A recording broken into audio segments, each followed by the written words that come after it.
नमस्कार, reporter live देख रहे हैं आप, जहां पर दिन भर की तमाम बड़ी खबरें हमारे संवाददाता सीधा ग्राउंड जीरो से आप तक पहुंचाने का काम करते हैं। आज के दिन भर की तमाम खबरें आपके साथ साझा करेंगे, जानकारी आपको पूरी देंगे। तो चलिए रिपोर्टर लाइव की शुरुआत कर लेते हैं। आज पूरे देश में हनुमान जयंती बड़ी धूमधाम से मनाई गई। साथ ही संगम नगरी यानी कि प्रयागराज के लेटे हनुमान जी से एक अनोखी तस्वीर भी सामने आई।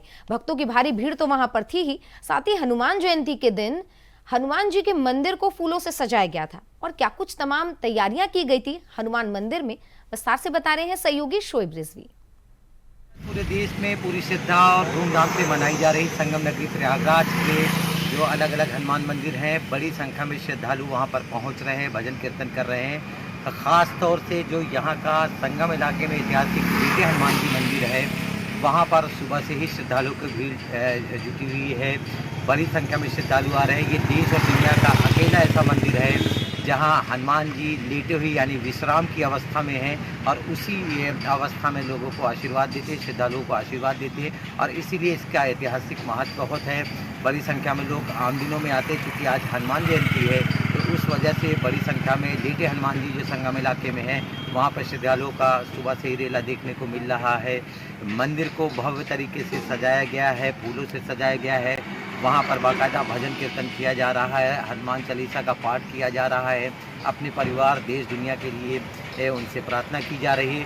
तो कहा जा सकता है कि पूरी श्रद्धा और धूमधाम के साथ आज हनुमान जयंती संगम नगरी प्रयागराज में भी मनाई जा रही है, और जिसमें बड़ी संख्या में श्रद्धालु मंदिरों में पहुँच रहे हैं। कैमरामैन सचिन प्रजापति के साथ शोएब रिजवी, इंडिया वाइड, प्रयागराज।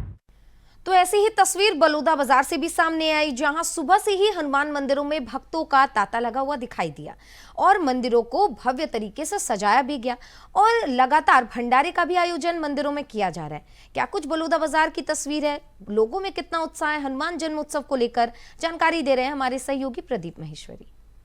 जयंती को हर्षोल्लास के बलौदा बाजार में मनाया जा रहा है। बताया जाए कि भगवान हनुमान जी के यहाँ पर पंचमुखी भगवान को यहाँ बहुत ही पूजा पाठ की जाती है, बड़ी संख्या में पूजा पाठ की जाती है।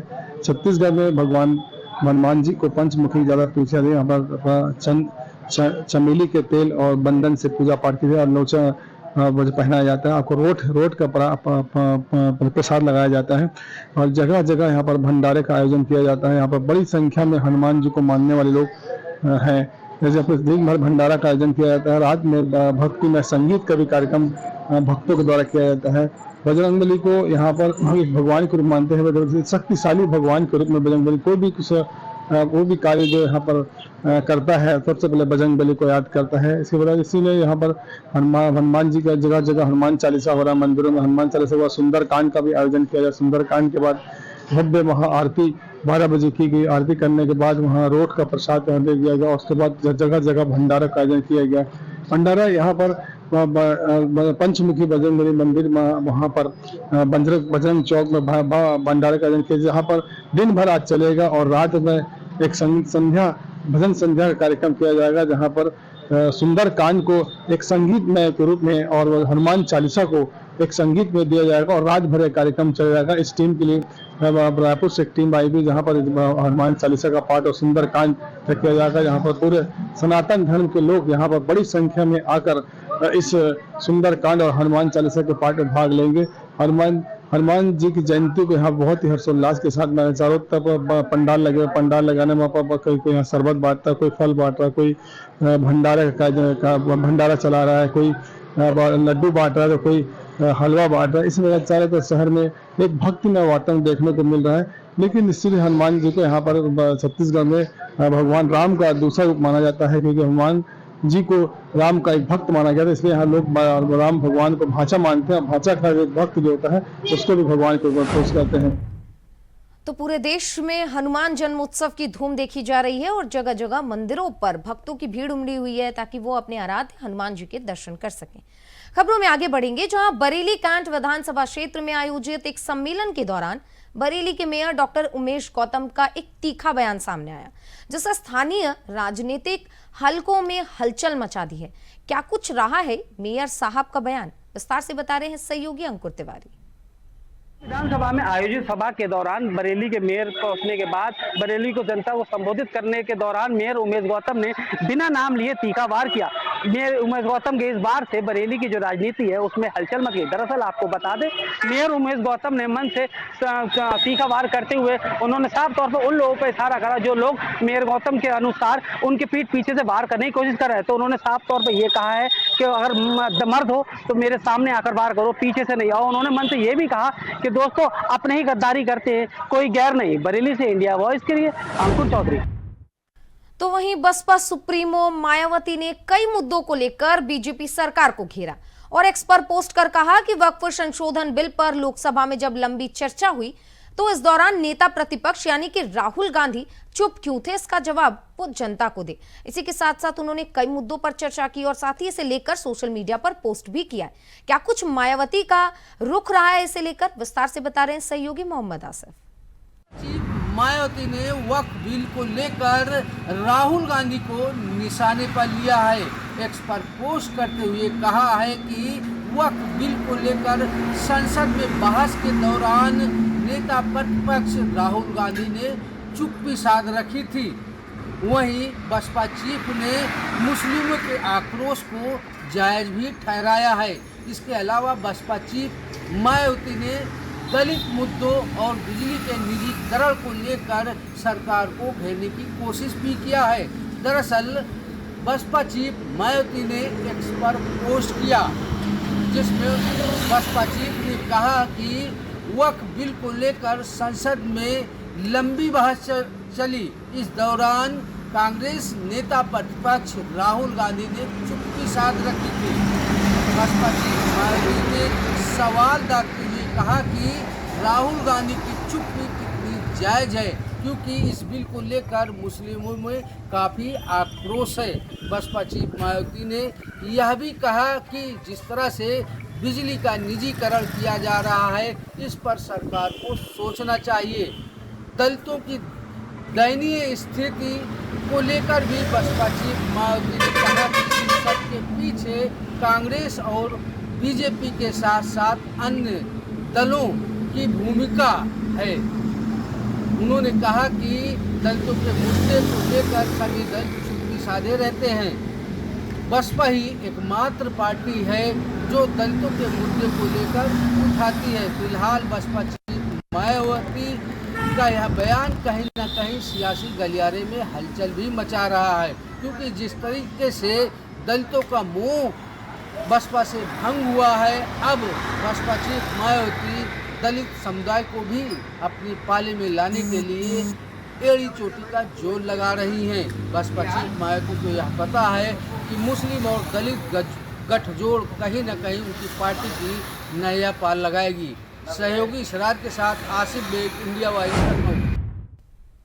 तो वहीं सम्राट अशोक के जन्मोत्सव कार्यक्रम को लेकर आज कुशीनगर में उप मुख्यमंत्री केशव प्रसाद मौर्य पहुंचे। उस दौरान एयरपोर्ट पर भाजपाइयों ने उनका भव्य स्वागत किया।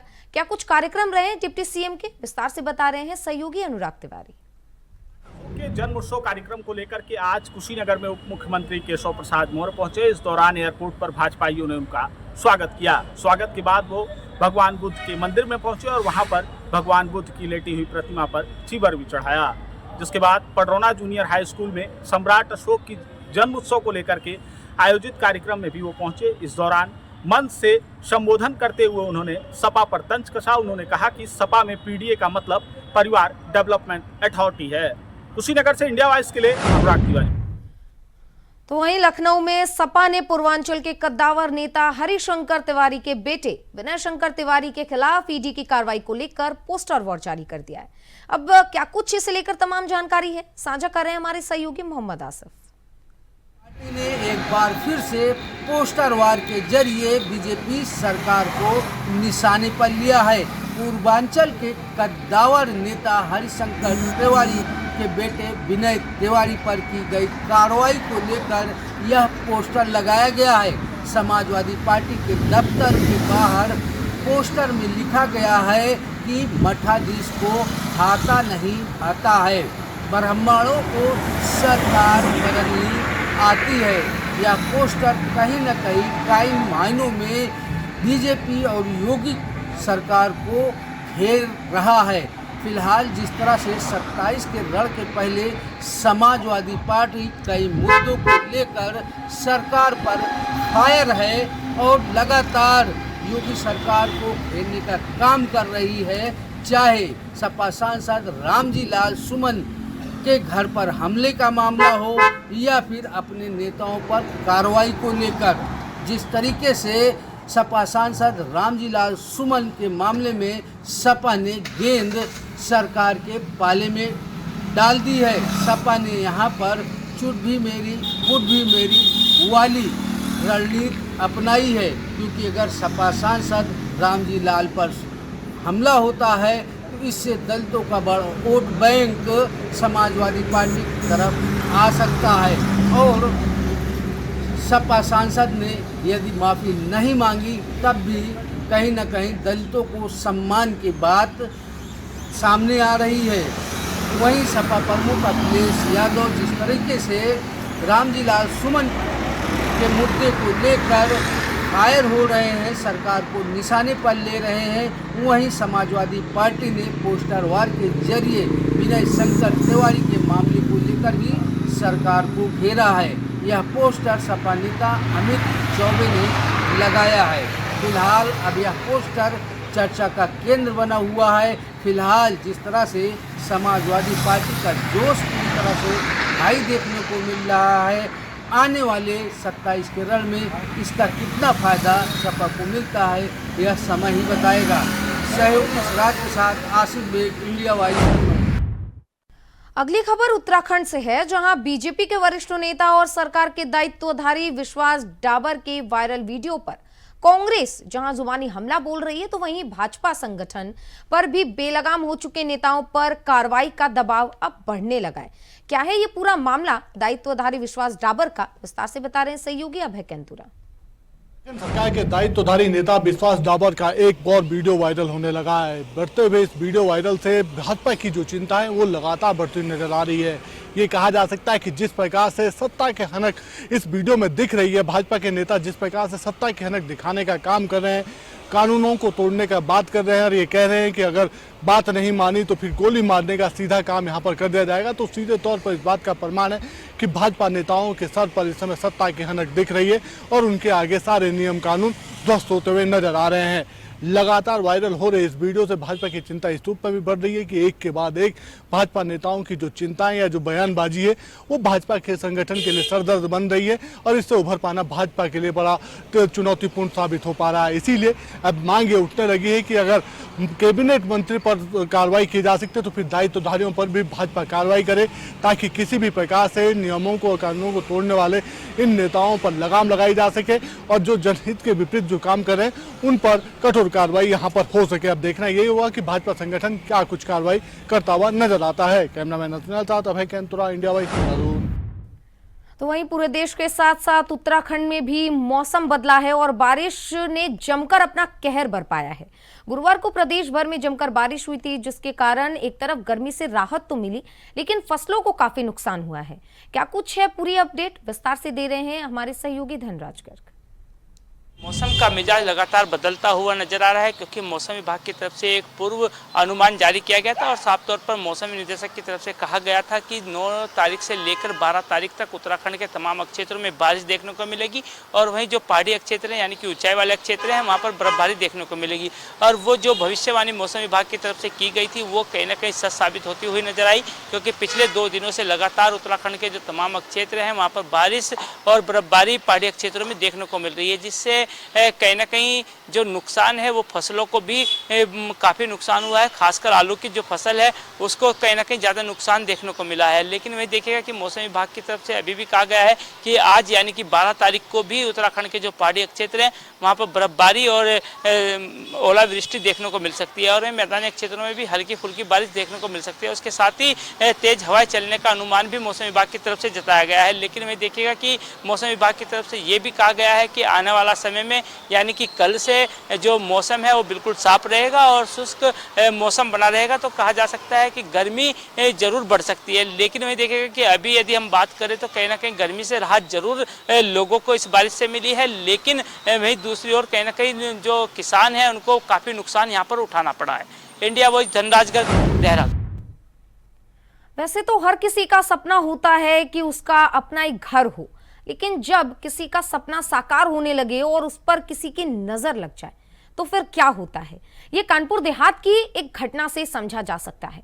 क्या है ये पूरी घटना, क्या है पूरा मामला, बता रहे हैं विस्तार से हमारे सहयोगी गौरव शुक्ला। हर किसी का एक सपना होता है कि उसका खुद का घर हो, उसका खुद का आशियाना हो, लेकिन यह सपना जब आधा होते ही टूटने लगे तो क्या गुजरती है। इसकी एक तस्वीर कानपुर देहात के बिवाइन गांव से सामने आई, जहां पर नईम खान ने गांव के ही रहने वाले इसरार कुरैशी से 1,10,000 रुपए में जगह खरीदी, जिसकी बाकायदे रजिस्ट्री भी करवाई। लेकिन जब उन्होंने अपने मकान का निर्माण कार्य शुरू कराया और मकान आधे घर तक पहुंच गया था, तो इसरार कुरैशी के बेटों ने इसमें रोड़ा अटकाया और दबंगई के बल पर उनका चल रहा निर्माण कार्य रुकवा दिया, जिसके चलते नईम का परिवार अब सकते में है और दर दर की ठोकरें खाने को मजबूर है।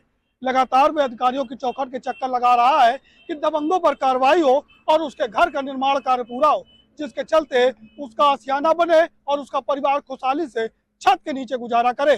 देखना यह होगा कि अब नईम खान को कब और कैसे लाभ मिलता है, अधिकारी कब उसकी सुध लेते हैं। कानपुर देहात से गौरव शुक्ला, इंडिया वॉइस। तो वहीं भारतीय जनता पार्टी चिल्लू पार विधायक राजेश त्रिपाठी ने एक वीडियो जारी कर कई लोगों पर हमला बोला है। क्या कुछ उन्होंने बोला है, विस्तार से बता रहे हैं सहयोगी अवनीश मणि त्रिपाठी।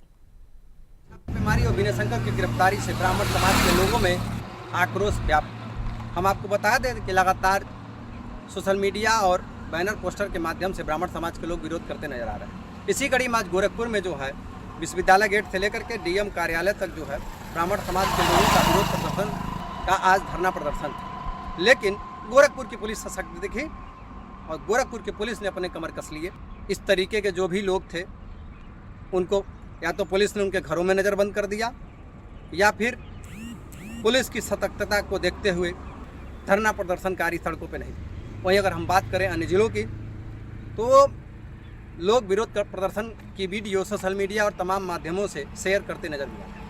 लेकिन अगर हम गोरखपुर की बात करें तो गोरखपुर के कुछ ऐसे लोग भी हैं जो सोशल मीडिया और तमाम माध्यम से विरोध अपना व्यक्त करते नजर भी आए। लोगों ने जो है कहा कि ब्राह्मण समाज के साथ जो सरकार का ये रवैया है वो ठीक नहीं। वहीं अगर हम बात करें भाजपा से विधायक चिल्लू पार राजेश त्रिपाठी ने कहा कि हाथा जो है वो अपराध का अखाड़ा है। वहीं सोशल मीडिया अकाउंट से उन्होंने अपनी वीडियो जारी भी की। इस बात को लेकर के कुछ समाज के लोगों में भी आक्रोश व्याप्त है। अवनीश मणि, गोरखपुर, इंडिया वॉइस। तो अगली खबर गाजीपुर से है, जहां पुलिस को एक बड़ी कामयाबी हाथ लगी है, जहां पुलिस ने एक गौवंश तस्कर को गिरफ्तार किया है। हालांकि इसमें एक तस्कर फरार होने में कामयाब हुआ। लगातार पुलिस उसकी जांच कर रही है और तलाश कर रही है। पूरी खबर क्या है, विस्तार से बता रहे हैं सहयोगी सुशील तिवारी। पुलिस ने किए बरामद। पुलिस को मिलती है बड़ी सफलता। जब वो बीट की सूचना मिलती है, उसके बाद थाना अध्यक्ष केवल राजू दिवाकर अपनी टीम के साथ पटकनिया मार्ग पर खड़े थे। सामने से देखते हैं कि एक सफेद रंग की पिकअप तेज गति से आ रही थी। पुलिस उसको रुकवाने का प्रयास करती है, लेकिन वो नहीं रुकती और पुलिस की गाड़ी को ओवरटेक करते हुए तेज गति से वो आगे बढ़ जाती है। उसके बाद पुलिस उसका पीछा करती है और कल्याणपुर मार्ग पर पुलिस उसे दबोचती है, लेकिन मौके से पिकअप ड्राइवर बाबर फरार हो जाता है। उसके बाद पुलिस जब पिकअप में देखती है तो 4 राशि गोवंश लदे हुए थे और थानाध्यक्ष राजू दिवाकर ने बताया कि वो बिहार जाने के फिराक में थे। मौके से पुलिस ने एक अदद तमंचा 315 बोर में जिंदा कारतूस, खोखा और एक एंड्रॉयड सेट भी बरामद किया। लेकिन यहाँ से बिहार की दूरी नज़दीक है और लगातार यहाँ से पशु तस्कर गोवंश को ले जाने का करते हैं प्रयास, लेकिन थानाध्यक्ष राजू दिवाकर और उनकी टीम को मिलती है बड़ी सफलता। इंडिया वॉइस के सुशील। तो अगली खबर छत्तीसगढ़ के बलौदा बाजार से है, जहां पुलिस ने एक कड़ा फैसला लिया है और जिले में कई धाराओं में फरार 11 आरोपियों के खिलाफ पुलिस ने वारंट जारी कर दिया और साथ ही फरार हैं इसीलिए उन पर 3-3 हजार रुपए का इनाम भी घोषित किया है। क्या कुछ है ये पूरी खबर, विस्तार से बता रहे हैं सहयोगी प्रदीप महेश्वरी। पुलिस अधीक्षक विजय अग्रवाल के नेतृत्व में पुलिस में 11 ऐसे जघन्य अपराधी आज विगत कई वर्षों से फरार हैं जिनका 100 काल नोटिस न्यायालय द्वारा निकाला गया है। आपको ये बता दें कि 11 आरोपी विगत कई दिनों से फरार है। इनके फरारी होने के कारण जो पीड़ित जो परिवार होगा जिनके साथ अन्याय हुआ था उनको ये न्याय नहीं मिल रहा है। इनकी फरारी जब तक इनकी गिरफ्तारी नहीं होगी, गिरफ्तारी जब नहीं होगी तो उनका चालान पेश नहीं होगा। जब चालान पेश नहीं होगा तो फिर न्यायालय में केस नहीं चलेगा और ये लंबित होने के कारण इस वो लोग को अपराधी लगातार यहाँ पर फरार हैं। और आज पुलिस अधीक्षक ने इनके प्रत्येक व्यक्तियों के खिलाफ 3-3 हजार रुपए का इनाम घोषित किया है। कोई व्यक्ति इनका कोई पता बताता है, इनका स्थान बताता है, उसका नाम गोपनीय रखा जाएगा। गोपनीय रखे जाने के बाद उसकी गिरफ्तारी होने के बाद उन्हें 3000 का इनाम किया जाएगा। आपको बता दें 11 जघन्य अपराधी हैं जिसमें महिलाएं भी हैं, पुरुष भी हैं। कोई शराब का है, कोई मारपीट का है, कोई 302 का अपराधी, कोई 376 का अपराधी है। ऐसे अपराधी फरार होने के कारण न्यायालय में इनका वारंट जारी तो किया गया है, लेकिन अभी भी फरारी है। पुलिस इनको गिरफ्तार करके तत्काल भी न्यायालय में पेश करेगी। तो न्यायालय में पेश करने के बाद इनका चालान पेश होने के बाद वो गिरफ्तारी होने के बाद केस चलने के बाद इनको सजा होगी। लेकिन जब तक फरार रहेंगे तब तक पीड़ित को न्याय नहीं मिल पाएगा और उनके केस लंबित होगा। तो इसी कारण पुलिस की भी किरकिरी होती है और न्यायपालिका में एक प्रश्न उठता है कि इतनी बड़ी घटना करने के बाद और देश में 11 अपराधी कई वर्षों से फरार है, पुलिस आज इनको गिरफ्तार नहीं कर पाई। तो आज पुलिस अधीक्षक विजय अग्रवाल अपने आज इनके सभी के खिलाफ सभी को 3000 रुपये का इनाम घोषित किया और बताने वाले का नाम गोपनीय रखा जाएगा। उनको पता नहीं चल पाएगा, लेकिन आने वाले समय में निश्चित ही गिरफ्तारी अब होगी, क्योंकि पुलिस अधीक्षक स्वयं इस केस को अपने हाथ में कमांडिंग लिए हुए हैं। और कमांडिंग जब एक पुलिस अधीक्षक जो लेता है तो निश्चित ही कि कहीं न कहीं पाताल लोक से इन 11 अपराधियों को खोज के निकाला जाएगा और निकालने के बाद इनको गिरफ्तार करने के बाद इनको सजा दी जाएगी और अन्य पीड़ित पक्ष को न्याय जरूर मिलेगा। मैं इंडिया वॉइस के लिए बलौदाबाजार से प्रदीप महेश्वरी जी। तो मोतिहारी का सबसे बड़ा सदर अस्पताल एक बार फिर से सुर्खियों में है और अब की बार किसी उपलब्धि के कारण नहीं बल्कि चोरी को लेकर सुर्खियों में है सदर हॉस्पिटल। क्या है पूरी खबर, विस्तार से बता रहे हैं सहयोगी धर्मेंद्र कुमार। सदर अस्पताल में एक मामला सामने आया है जहां छुट्टी के दिन सारे अधिकारी अपने अपने घर पर थे। वहां पटना से एक ट्रक मोतिहारी सदर अस्पताल इसी आईसीयू के बगल में ट्रक लगा, जहां आईसीयू में लगे हुए सोलर प्लेट एवं बैटरी, जो बैटरी खराब हुआ था उसको ट्रक पर लादा जा रहा था।